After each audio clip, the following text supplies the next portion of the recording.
Welcome to this edition of Cannabis Pitch Live's open forum and discussion on the state of the hemp, cannabis, medical marijuana, and CBD industry.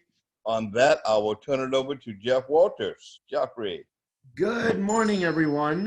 Just wanted to check with everyone and see how they were doing today. Hope everyone is staying safe in the COVID. And today's program is going to be discussing a few about the industry and to discuss really where the new wave of the cannabis industry is heading. So before it was a lot of brick and mortar, walk into the store, pick everything up. The industry is now turned over primarily to delivery and going into the store just like everything else. And today we're going to focus on how things are changing and how things are growing in the industry and adapting to the the present times and conditions under COVID-19. So I want to welcome everyone. And as always, thank you very much for the introduction, Reggie, and welcome Joe and Zenobia and anybody else who's listening. Couple of things we want to focus on first. And Joe, from your perspective of having an edibles organization in Oklahoma, cannabis shopping has changed. And maybe you could give us a little bit of insight on how cannabis shopping has changed for the forever market with more of the online orders, pickups, and things of that nature that are no longer walk into the store and look at your goods and move forward from there. So Joe, I'll turn it over to you for that. Sure. So as we touched on last week, the industry as a whole, I feel has changed from the consumer behavior standpoint. As more people continue to die, as the risk is realized that we have to be more consciously responsible about how we choose to consume, people are going to start gravitating more towards edibles. Smokables, I feel the market's only decreasing. It's only going to continue to decrease. Having said that, those with edibles companies are in a very, very great position to finally break through and show value within that product. As Jeff and I know all too well, in New York State, edibles in any form, CBD or THC wise, for the medical market have been banned. In the midst of times like now, you would literally be taking away access to the one viable source of consumption by which someone will not increase the likelihood of having a bad case of COVID.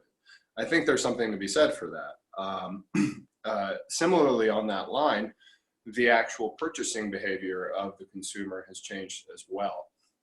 Whereas one might like to have the Apple experience to go in, to see, to feel, to be attracted by branding, again, with the risks that we are facing for the foreseeable future, the consumer behavior is going to start to change. So in that regard, Jeff and I have been doing some diligent work on really trying to accelerate one facet of our business, which is the payment processing end. As we all know, in an all-cash business that cannabis is, it makes it rather hard to be completely transparent when you have money moving between, sometimes literally from the customer, from the business to the end customer. Money can exchange hands upwards of 10 times, 10 counts, 10 times to possibly screw up. For us, we see this as an opportunity to prove this solution, to not only prove this solution, but to honestly show people how this is a much more transparent and clean solution. So, for us in the midst of this pandemic, again, consumer behavior is changing. We're looking at ways to seize on that. But not only that, we're looking at ways to continue to move the industry forward, because as we know it, life has been put on hold for a little bit, but our work is never done. We need to keep going. So. Absolutely, Joe. Thank you for that. So, I mean, one of the things that Joe just touched on, which is extremely important, is the payment processing end. Because it's going to bring back the experience where you're going to be willing to be able to purchase from these companies, and you don't have to do it from the face-to-face money transaction and or the credit card transaction in store. So as a consumer, this is what we're going to see. Consumers don't have to wait in line anymore. We're all trying not to do that as we socially distance and do things from home.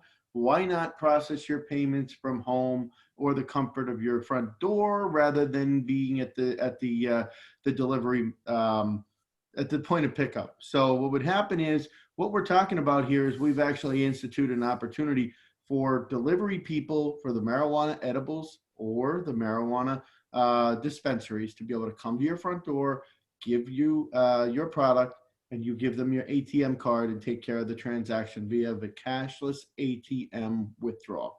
It is the best thing you can do to stay socially distanced, not going into a store, product brought to you, the machine is handed to you. It's usually wiped down by a nice a Clorox bleach rag or whatnot, and then handed over to the customer and then said, okay, here you go. Process your payment, make your withdrawal. Thank you very much. Take your products.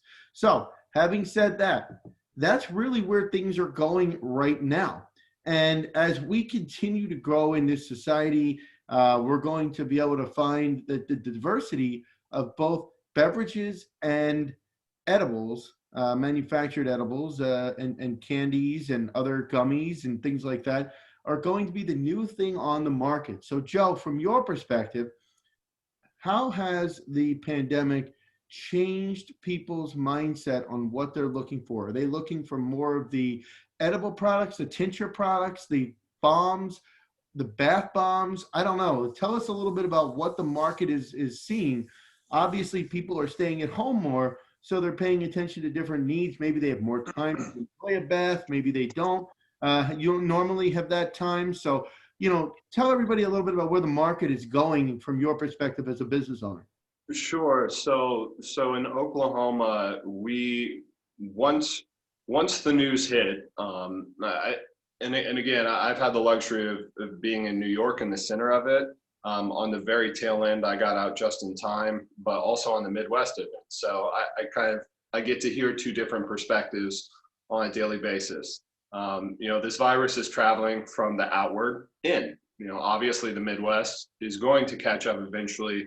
They will wake up, and people will, instead of protesting at the state capitals to reopen businesses, not 6 feet apart, they'll wake up and realize we're all in this together. Having said that, across the board and in the marketplace, as this pandemic has hit states and worked its way in, the behavior has been very, very similar in that the initial weeks of the lockdown, the consumer behavior definitely increased. The average cart size doubled, in fact, because, and we agree, yeah, I mean, what do? We went out, we did this with toilet paper, we did it with meat. This is another commodity that we're talking about. So people stocked up on it. They wanted to be in for the long haul. They saw that they were going to be in for the long haul, and they wanted a way to live that new life on a daily basis in comfort and with the comfort of their medication.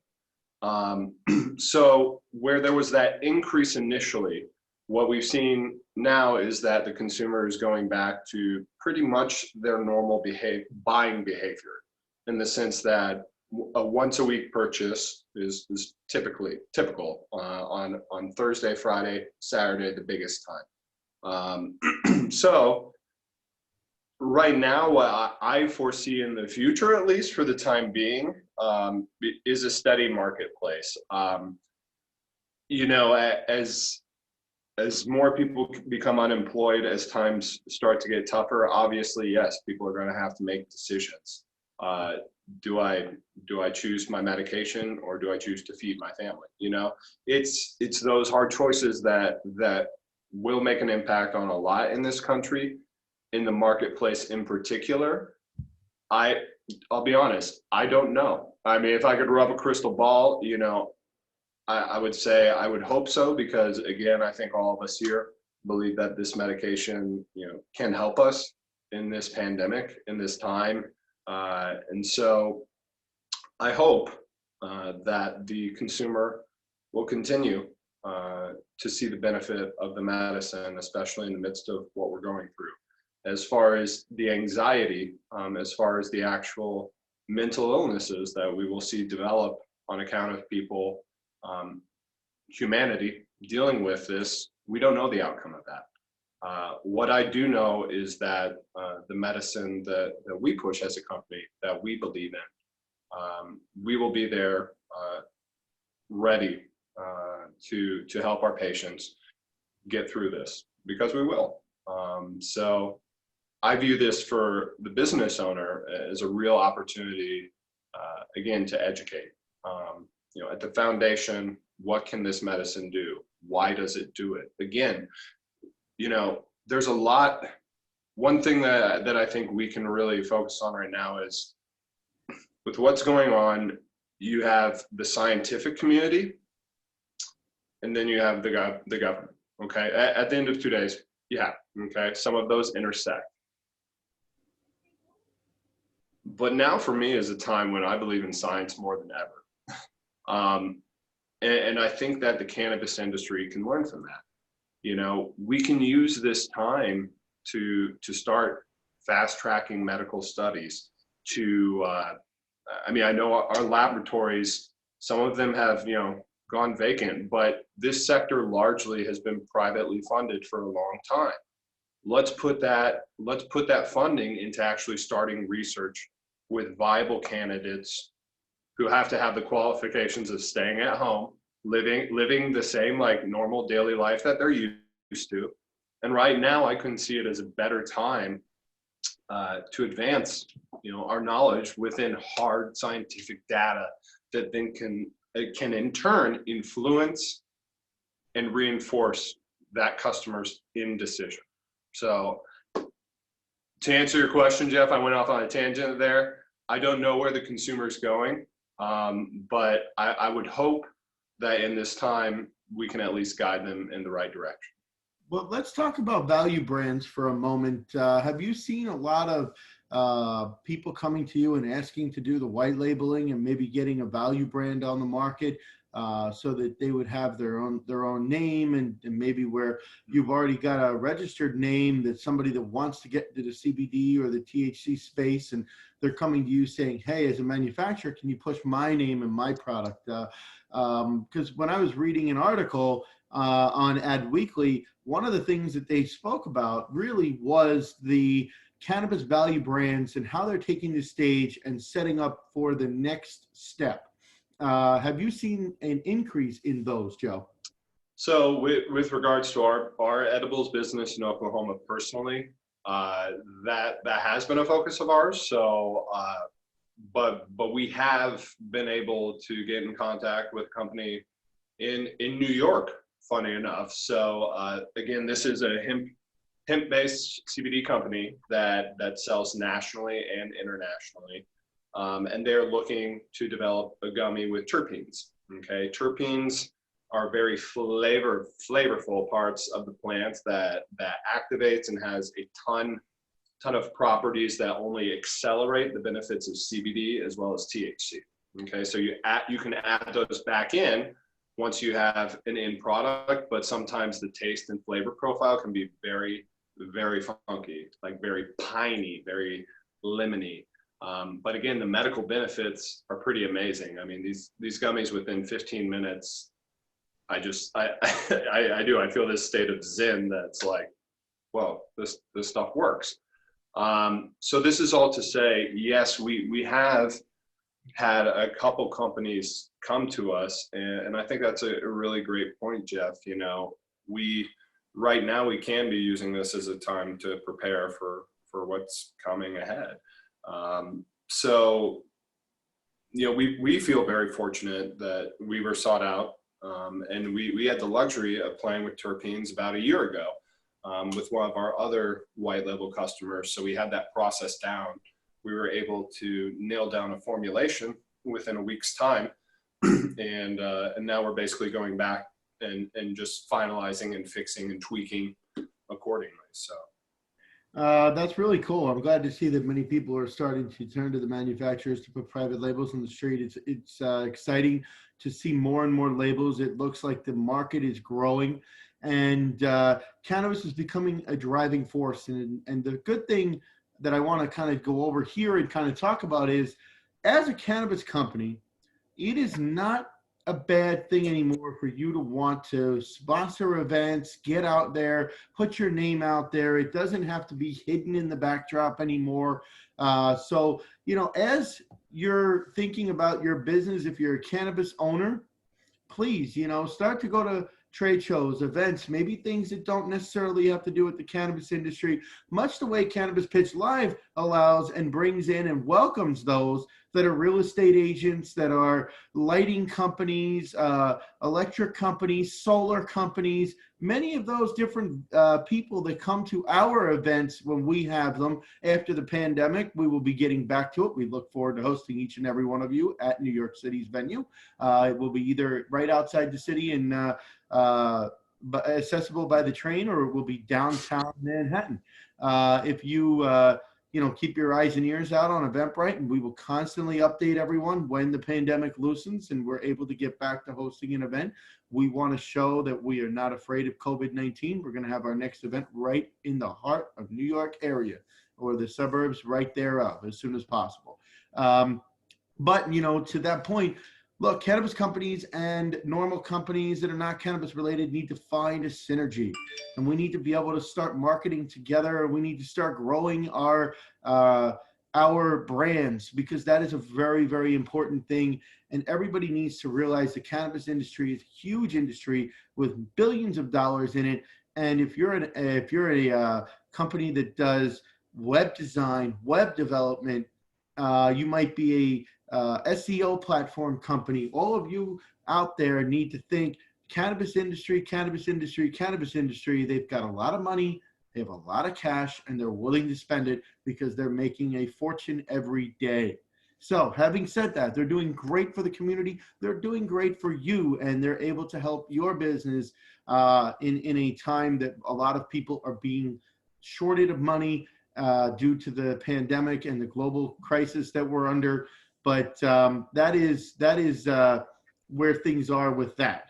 Having said that, what we will now focus on is actually April 20th every year. 420 is no longer a problem. It is actually now welcomed. It's become very mainstream. And, you know, let's take a look at what happened. I mean, over the last 10 years, 420 used to be a day that was laughed at. Now it's a day that is embraced. It's becoming more mainstream. Joe, I'll turn it over to you to talk about how your business has promoted 420, the date, and the wellness effect that cannabis has, and what people are doing on April 20th these days. It's no longer hidden. Sure. So as medical and recreational cannabis has continued to sweep the country, momentum has surged. 420, rather than being a celebration of laughing at the traditional Cheech and Chong stoner, has become a celebration about freedom. It's become a celebration about real plant-based medicine that has value in our society. So for me, it's a wonderful time to remember, one, how far we have come, but two, how much more work we still have to do. And again, I'll go back, and I do think this one was particularly special because, you know, you saw people tuning in worldwide. I mean, you know, I will admit, I had a Zoom sesh with 10 of my very dearest friends, and, you know, still we were still there with one another. It's a community. It's a community that really does bring people together in a special way. And so I'm just happy to see that instead of the old days of having it be the biggest drug bust day of the year, you know, we're finally gathering and aggregating together as one and continuing to push the industry forward, to educate and to celebrate our freedom. I'd like to say it's become a landmark now. It's really not become an issue. So I think as we move forward, maybe we can make the 20th of every month a landmark. Yeah, that would be one's goal, right? So we need to hound the legislatures for that. Joe, one of the thoughts that came to my mind is self-medication.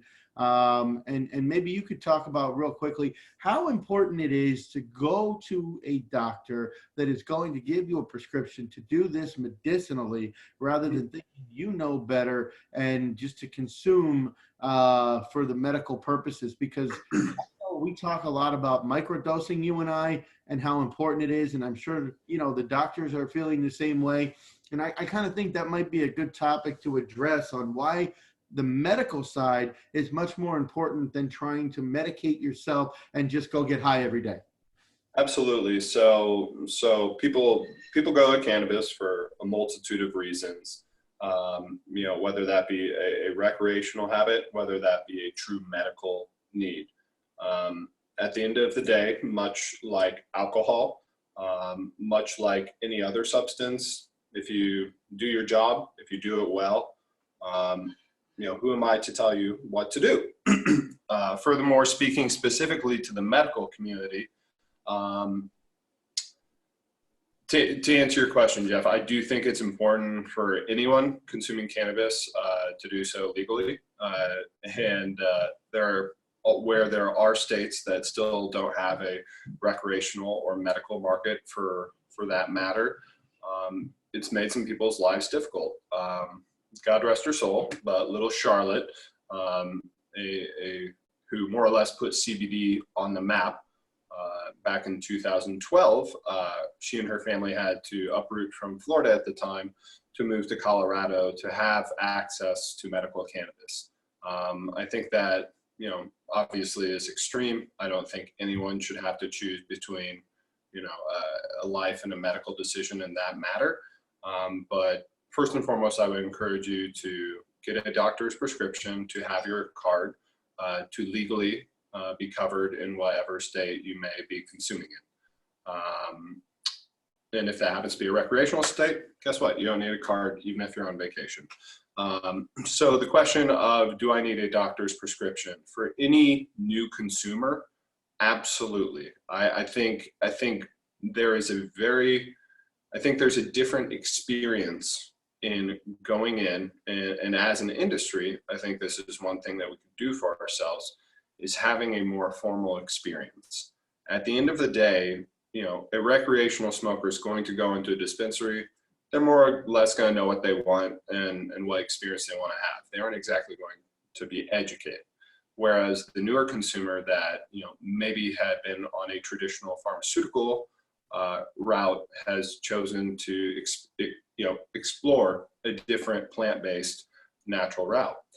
In that case, you need a trusted advisor that, one, knows the endocannabinoid system, two, knows some medical issues to a certain extent to where they can actually prescribe the proper medication to treat your pain. Okay, as more cannabinoids are being discovered, CBG, CBN, CBDV, CBDT, we are starting to be able to pinpoint and figure out which ones work better for different symptoms. Okay, we're still a long ways off, but we're starting to glean a little bit of perspective. So what does this do? This would give that traditional pharmaceutical user the opportunity to, one, hear it from someone that they can trust, that has the formal white coat appearance, but also has that medical background that they can match up these two worlds and make them make sense for you in layman's terms. Okay. Having said that, I will say we do have to look at this the way like pharmaceuticals, in that, some people respond better to Tylenol, some people respond better to aspirin, some people respond better to Advil. What does it depend on? It depends on the individual user and their unique experience. Okay, everyone is different. Okay, At the end of the day, you know yourself better than anyone, okay? And you are going to be making the decisions that guides you down your best health journey that you can live on a day-to-day basis. It is not anyone else's right to tell you what to do, but they can at least advise you what to do. And especially as a new user, as someone experiencing it for the first time, you know, don't go to your nephew, don't go to your, you know, someone that you know is a user and ask them. Ask someone that you can trust. Ask someone that you can be completely transparent with. You know, I mean, there's a multitude of very personal issues that at the end of the day, cannabis can help. But you have to be willing to divulge that information in a manner that you feel comfortable, as well as the other person receiving the information feels comfortable that they can give you what you need. Okay.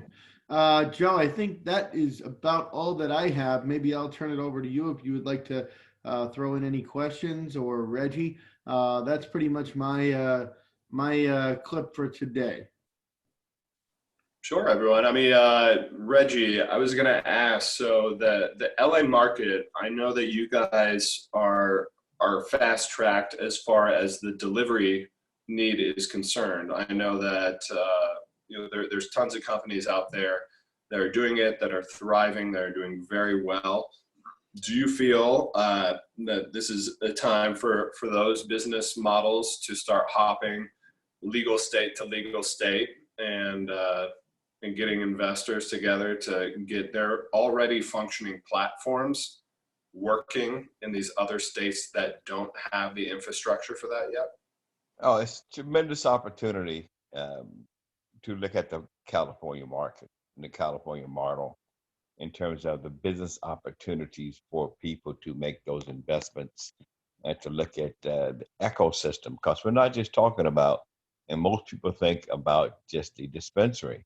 The dispensary is the tip of the iceberg and just the visual public face of this industry. Again, there are many elements of it. You got the CBD, you have the hemp, you have the medical marijuana, and then you have the recreational components of this whole industry. But behind that is a complete ecosystem that includes the testing cycle, the growing cycle, the manufacturing cycle. So it's a big business that's only going to grow. The process they've developed here in California is not perfect by any stretch of imagination, but it has significant infrastructure developed to allow for this industry to grow, just as the liquor industry grew in the turn of the century. And it is tremendous for us to look at that, especially other states, to look at the model, look at the revenue model. You'll see several other countries internationally have also started to open up and loosen their restrictions and modify their laws so that people have the opportunity to use this medically, to use this in other ways, to decriminalize it, to allow for the industry to become a viable resource for revenue for governments, from the community, small governments and cities and counties, states, and of course the federal government. So I see this as the wild, wild west right now in terms of the industry dynamics, but the opportunity is tremendous as an investor to look at the opportunity and educate yourself, forums like this and other forums, so that you understand where your comfort zone is, and then make that plunge to leverage your funds to generate long-term, very high upside opportunities for yourself and your families. Sure. So Reggie, Can I add something to? Oh, absolutely. yeah, just on that point, I was just thinking, I try to be kind of creative with clients that I'm helping to seek funding for. So I really kind of pay attention and do a lot of research and due diligence in different areas in case, like times like this, they need to have some ideas about a plan B. So as Reggie was mentioning, here in California, well, I know Southern California, there was beginning to be this boutique manufacturing that was coming back from overseas here. So, for instance, I have a client that I'm looking for funding for now, who it would be, his concept was green tech. You know, we have a lot of green tech stuff going on here, and kind of pivoting and transitioning. So he saw where what he was doing to start out with was supplying packaging to the cannabis THC industry with all hemp, all plant-based. So his concept was to replace every single plastic package on the planet. But last year, as the cannabis business was kind of changing, he got pretty creative and saw where there were other industries that were doing products that had to get off of plastic. And so hemp ended up being an alternative. So now that's kind of given him another dimension to his business. So sometimes you have to kind of look and see what's happening around in the economy and where the shifts are going to be. Because, you know, now more, you know, it's another, the coast to the middle of the country, changing to non-plastic products and moving that. So for instance, here in LA, they banned plastic straws. Okay, so now you see a lot of the paper straws. So something like that, there's an opportunity that as a backup, maybe, or it may end up being your main pivot until times change to go back around to what you started out doing. And that's just certainly a way. So we kind of have to do a little bit of research and dig a little bit deeper.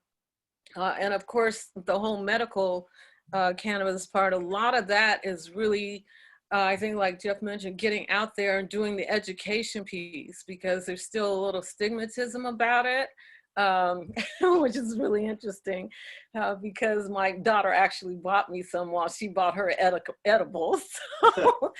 So things are kind of changing. So that feels a little weird, but that is happening. Yeah. And people are kind of rethinking that, especially since we're at home and we're probably learning a lot that we never knew about our family members in 2 months, you know, over, you know, after being around them for 30 some years. So again, you know, I agree that this is a time of opportunity also. And some of the funding money is not going in, it hasn't all disappeared. And I think if people are just kind of seeing what the shakeout is going to be. And, but if you have a really pretty creative business model that you can come up with, where they feel that they're kind of recession proof, but it has a future to it that goes beyond our current situation, then those are the type of companies that I'm really looking to help. So I have several actually. That's awesome. That's awesome. Definitely, you know, let Reggie and I and Joe know, and we can work within the Cannabis Pitch Live family to see what we can come up with, and maybe we can help filter in some of the things that you're needing for your clients. Excellent. I was going to say, Zenobia, the hemp packaging manufacturer that kind of gravitated away from cannabis needs, what industries has he or she found most success getting into? Well, right now it's like restaurant products, Okay. you know, because especially here, plastic straws are going to go away. Sure. Or they started going away. So people are looking for different alternatives. So yeah, they're doing paper, but hemp is actually a really viable alternative, and probably won't be as, I haven't gotten a sample yet. Hopefully I'll get a sample one day. But it may hold up better than what paper straws do, because those only, and then, you know, you have some people that, you know, drink one cocktail all night long. And so you need a, Yeah, your straw's like dissolved by the time you're done. Exactly. yeah, it's all mushy. Yeah, so that's one area. And then also a lot of beauty products are in plastic or jars or glass. So yeah, so there are a lot of different ways to and applications that are a little bit different that could then and then the more that gets done, the more price competitive it ends up being. So then it won't be an issue for making that change over to hemp-based products. All right. So Reggie, I guess that's what I have for today. Do you want to wrap things up today? Sure. As I look at this industry, again, the ecosystem is so tremendously large. The opportunity is boundless for people to find their niche, find their passion, find the opportunity to facilitate things, and just continue to be online events like this that will allow people the opportunity to get educated so that they can make smart investments. We're looking at multiple online and virtual events. I just talked to Harrisburg University today. They're doing an event May 26th online, talking to some other companies. There's another event happening here in May, and we'll be forwarding more details on that as well related to medical marijuana. And if you look at the medical sector itself, it's changing. And the camp industry, hemp and the use of CBD and cannabis will be integrated into that process. It's just a matter of time. So positioning yourself in that space is significantly advantageous. And again, it's always about absorbing all the information, positioning oneself to make that money, being on these kinds of events where you can receive the information, digest it, step back, and make logical, reasonable decisions. So again, I'm Reginald Grant. Thank you so much for joining us, Zenobia. Reggie, My pleasure. Jeff, Reggie, before we close it out, we have a late Go ahead, addition to the program. David, I see you got your headphone and your microphone on, so I wanted to give you a chance to say hello. Tell us a little bit about your cannabis-based business, and put a plug out there for your company if you have one, or tell us what your interests are. Yeah, so I actually at this time am more so interested in getting in the game in terms of cannabis-based businesses. I am a sport and performance psychology practitioner out of Boston, Massachusetts. And so I'm just looking to gain as much information as I can, it'll be something that travels into my space, I'm sure, at some point as a practitioner. Are you looking at any businesses when the pandemic is finally over? Are you looking at any brick and mortar businesses? Are you looking at getting involved with online transactions? What is your goal? So for me, it would be more often than not, it'd be online, investing in the online space. Okay, so are you looking to actually invest capital into a business that's growing? The reason I ask is because Cannabis Pitch Live is the opportunity for people like yourself to come in. And what we do, I'm not sure if you're totally familiar with what we do or not, but we have a traveling road show. And in a couple shows a year, we'll have trade show booths open. We'll have companies coming in and they will pitch their product, their ideas, their services. We've had everything pitched from farms. We've had everything pitched to delivery systems. We've had many people looking for investments. So if you're looking to make an investment in the cannabis space, we can turn you on to a whole new platform of those people that are looking for capital in their company. And if that's a way that you want to start, attending one of our events as an investor might actually suit you well, because you won't have to do all the ground up work. You'll be able to see what other people have done and then take an opportunity and ownership with them. Okay. So that's a little bit about Cannabis Pitch Live. That's why we do these. That's why we have these meetings.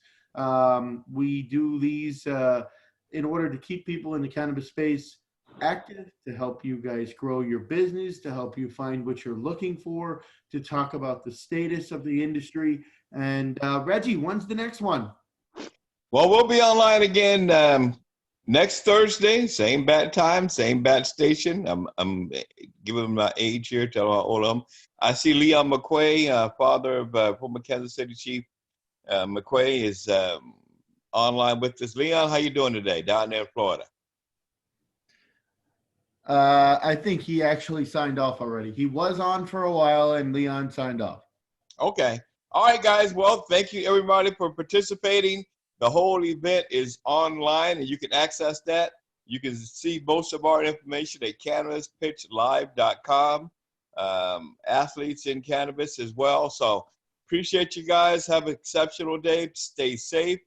Be sane. And we will see you the same bad time next Thursday, 10 o'clock West Coast, 1 o'clock East Coast. Have a great day, all.